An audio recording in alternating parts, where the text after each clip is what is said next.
हमारे देश में लाखों मंदिर हैं, जिसमें भारत के 4 दिशाओं में स्थापित 4 धाम भी हैं। साथ ही महादेव जी के 12 ज्योतिर्लिंग भी स्थापित हैं। इसके अलावा उत्तराखंड में भी 4 धाम हैं, जो यमुनोत्री, गंगोत्री, केदारनाथ और बद्रीनाथ धाम हैं। इन्हें मिनी 4 धाम कहते हैं। तो आज के इस खास और इन्फॉर्मेटिव वीडियो में मैं आपको भगवान शंकर के 12 ज्योतिर्लिंगों में से एक और उत्तराखंड के 4 धामों में से सबसे प्रमुख धाम श्री केदारनाथ यात्रा की संपूर्ण जानकारी बताऊंगा। तो अगर आप भी आने वाले दिनों में केदारनाथ यात्रा की प्लानिंग बना रहे हैं तो ये वीडियो आपकी बहुत हेल्प करेगा। इस वीडियो में जानेंगे आप यहाँ तक कैसे पहुँचेंगे, रुकने के लिए होटल, टेंट या धर्मशाला कहाँ पर लें, यात्रा का रजिस्ट्रेशन कैसे करें, यात्रा करने का सही तरीका क्या है, यात्रा में जरूरी चीजें क्या ले जाएं, हेलीकॉप्टर की बुकिंग कैसे करें और वीडियो के लास्ट में बात करेंगे संपूर्ण बजट की। तो श्री केदारनाथ यात्रा की A to Z complete information के लिए वीडियो को एक बार पूरा जरूर देखें। दोस्तों, इस साल 2025 में 4 धाम यात्रा 30 अप्रैल से शुरू हो रही है। यमुनोत्री और गंगोत्री जी के कपाट 30 अप्रैल को खुलेंगे, केदारनाथ जी के कपाट 2 मई और श्री बद्रीनाथ जी के कपाट 4 मई को खोले जाएंगे, जो करीब 6 महीने तक खुले रहेंगे। दोस्तों, इन 4 धामों में से केदारनाथ धाम की यात्रा सबसे कठिन होती है। साथ ही यहीं पर सबसे ज्यादा भक्त दर्शन करने के लिए आते हैं। तो चलिए फिर एकदम शुरू से शुरू करते हैं और जानते हैं आप यहाँ तक कैसे पहुँचेंगे। दोस्तों, हम लोगों की यात्रा शुरू होती है हरिद्वार या ऋषिकेश से। बात करें ट्रेन की तो हरिद्वार में वेल कनेक्टेड रेलवे स्टेशन है। इसके अलावा आप ट्रेन के माध्यम से ऋषिकेश भी जा सकते हैं। यहाँ से केदारनाथ धाम की दूरी 220 किलोमीटर रह जाती है। इस दूरी को आपको बाय रोड ही पूरा करना होता है। वहीं इस यात्रा का nearest airport jolly grant airport Dehradun में है, जो हरिद्वार से लगभग 40 किलोमीटर दूरी पर स्थित है। आपको हरिद्वार और ऋषिकेश में रुकने के लिए बहुत से होटल और धर्मशाला मिल जाएंगे। आप हर की पौड़ी पर स्नान करने के बाद में इस पावन यात्रा को शुरू कर सकते हैं।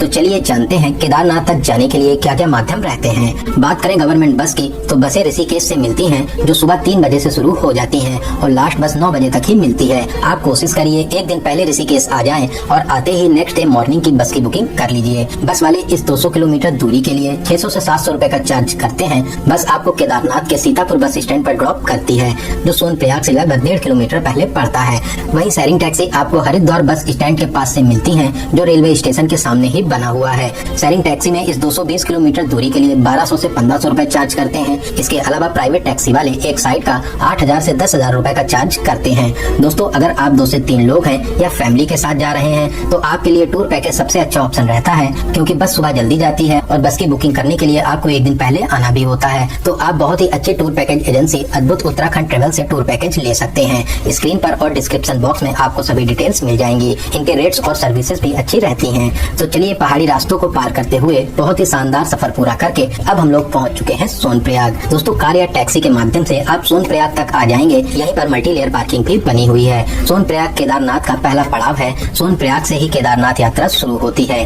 तो चलिए बात करते हैं रुकने के लिए आपको होटल कहाँ पर लेना चाहिए। दोस्तों, आप सोनप्रयाग, गौरीकुंड या सीतापुर में होटल ले सकते हैं। इसके अलावा सोनप्रयाग से करीब 20 किलोमीटर पहले फाटा, सिरसी या गुप्तकाशी में भी रुक सकते हैं। इनकी स्टार्टिंग 2000 से 2500 में हो जाती है, लेकिन मई और जून में जब बहुत ज्यादा भीड़ होती है तो इनके रेट्स हाई भी हो जाते हैं। तो चलिए अब हम लोग सोनप्रयाग से आगे की यात्रा शुरू करते हैं।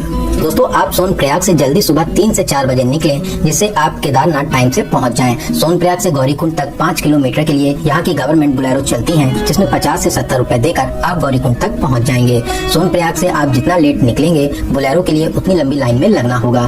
तो चलिए अब हम लोग आ चुके हैं गौरीकुंड। गौरीकुंड से ही आपकी केदारनाथ जी की पैदल यात्रा शुरू होती है। ऐसे तो इस यात्रा को 16 किलोमीटर का कहते हैं, लेकिन ये यात्रा 20 किलोमीटर की होती है। अगर आपको पैदल चलने में प्रॉब्लम है तो आप यहाँ पर घोड़ा, पिट्ठू या पालकी भी कर सकते हैं। सभी के फिक्स रेट है जो बोर्ड पर लिखे हुए हैं। इसके अलावा चढ़ाई के दौरान भी बीच में घोड़ा और पिट्ठू मिल जाते हैं। आप चढ़ाई करते हुए जंगल चट्टी, भीमबली, रामबाड़ा, छोटी लिंचोली, बड़ी लिंचोली को पार करते हुए 8 से 10 घंटे में केदारनाथ बेस कैंप के पास में पहुंच जाएंगे। रास्ते में खाने पीने की सभी फैसिलिटीज मिलती हैं। इसके अलावा अगर आपको हेल्थ से रिलेटेड कोई भी परेशानी लगे तो जगह जगह पर क्लिनिक बने हुए हैं, जहाँ से आप मेडिसिन ले सकते हैं। यहाँ पर सभी सुविधाएं फ्री में मिलती हैं। तो चलिए केदारनाथ पहुँचने के बाद में बात करते हैं यहाँ पर रुकने की क्या फैसिलिटीज हैं। दोस्तों, यहाँ पर आपको प्राइवेट टेंट्स मिल जाएंगे, जिनकी स्टार्टिंग 500 रुपए से हो जाती है। इसके अलावा यहाँ पर आपको GMVN के टेंट भी मिल जाते हैं। आप इसकी बुकिंग पहले से ऑनलाइन कर सकते हैं या फिर आप यहाँ पर आकर ऑन द स्पॉट इसकी बुकिंग करा सकते हैं। ऑनलाइन बुकिंग करना ज्यादा अच्छा रहता है।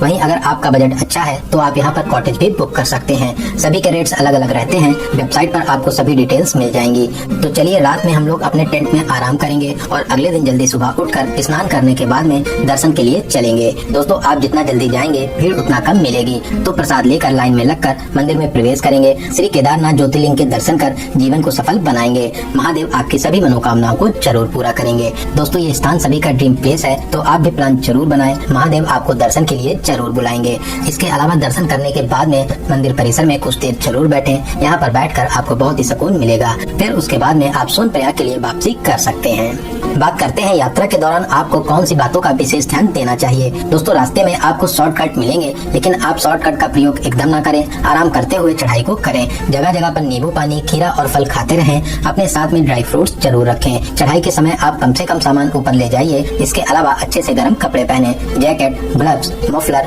कैप, गर्म इनर और स्पोर्ट्स शूज ही पहने। इसके अलावा रेनकोट और अम्ब्रेला जरूर कैरी करें। यहाँ पर फोन चार्जिंग की प्रॉब्लम होती है, तो आप अपने साथ में पावर बैंक लेकर आएं। प्लास्टिक का यूज कम से कम करें। चढ़ाई के समय सिगरेट, पान, गुटखे का सेवन ना करें, वरना आपको सांस लेने में प्रॉब्लम होगी। तो चलिए अब हम लोग बात करते हैं यात्रा के लिए रजिस्ट्रेशन कैसे करें। दोस्तों 4 धाम यात्रा के लिए रजिस्ट्रेशन जरूरी है। आप ऑनलाइन और ऑफलाइन दोनों तरीके से रजिस्ट्रेशन कर सकते हैं, लेकिन ऑनलाइन रजिस्ट्रेशन करना ज्यादा अच्छा रहता है, क्योंकि ऑफलाइन में बहुत भीड़ होती है। आप उत्तराखंड की ऑफिशियल वेबसाइट या ऐप के माध्यम से रजिस्ट्रेशन कर सकते हैं। वहीं दोस्तों अगर आप चाहें तो पवित्र केदारनाथ जी की यात्रा हेलीकॉप्टर से भी पूरा कर सकते हैं। हेलीकॉप्टर आपको गुप्तकाशी, फाटा और सिरसी से मिलते हैं। आप ऑफिशियल वेबसाइट heliyatra.irctc.co.in के माध्यम से इसकी बुकिंग कर सकते हैं। दोस्तों आप एक बात का विशेष ध्यान रखें, ऑफिशियल वेबसाइट के अलावा किसी भी वेबसाइट या एजेंट के माध्यम से बुकिंग नहीं होती है। हर साल बहुत ज्यादा फ्रॉड होता है, तो आप ऑफिशियल वेबसाइट से ही बुकिंग कीजिए। अभी 2 मई से 31 मई तक की बुकिंग शुरू हुई है। अगले महीने की बुकिंग के लिए आप वेबसाइट से अपडेट लेते रहें।